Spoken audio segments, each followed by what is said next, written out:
문희상 국회의장은 예산안 처리 시점에 대한 여야의 합의가 이루어지지 않으면 일단 정부 예산안을 본회의에 상정하겠다는 입장을 밝혔습니다.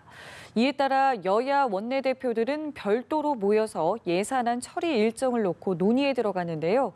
국회 연결해서 자세한 이야기 들어보겠습니다. 한지희 기자.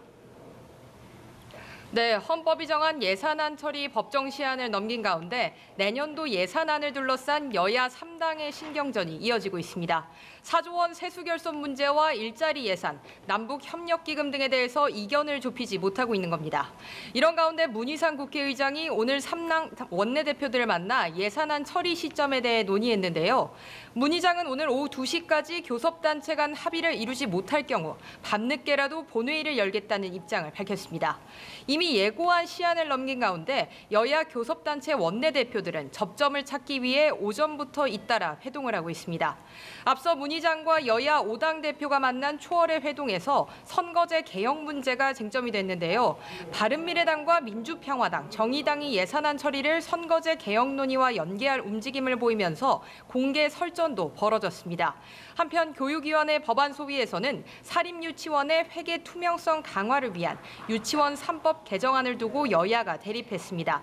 한국당은 지원금과 사립유치원의 회계를 분리해 관리하자고 했고, 이에 대해 민주당은 사립유치원 자금을 국가관리로 일원화할 것을 요구하고 있습니다.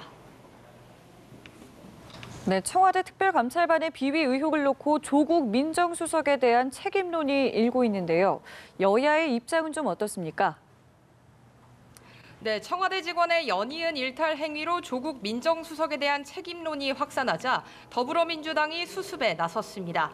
더불어민주당 이해찬 대표는 취임 100일 기자간담회에서 조국 민정수석은 특감반 비위와 무관하다고 밝혔는데요. 조 수석에 대한 경질 요구는 야당의 정치적 행위라고 선을 그었습니다. 그러면서 공직사회가 해이하지 않도록 당에서도 독려하겠다고 말했습니다.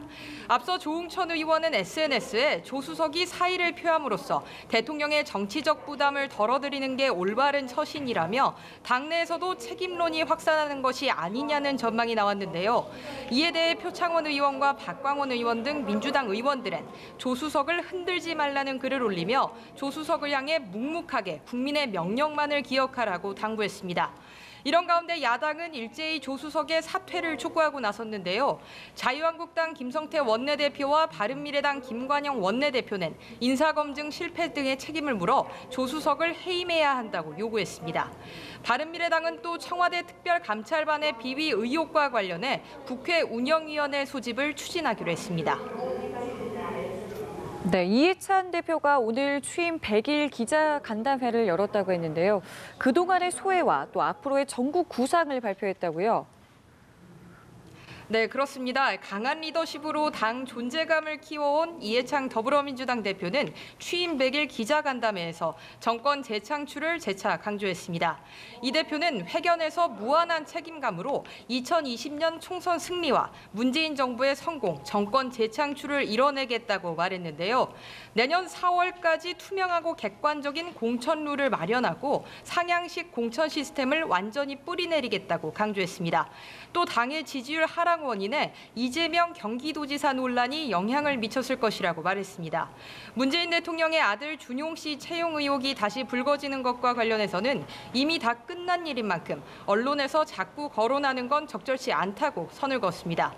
연동형 비례대표제와 관련해서는 비례성과 대표성을 강화하는 선거법 개정은 정치 수준을 높이는 중대한 합의가 될 것이라며 긍정적인 입장을 내비쳤습니다. 지금까지 국회에서 연합뉴스TV 한지희입니다.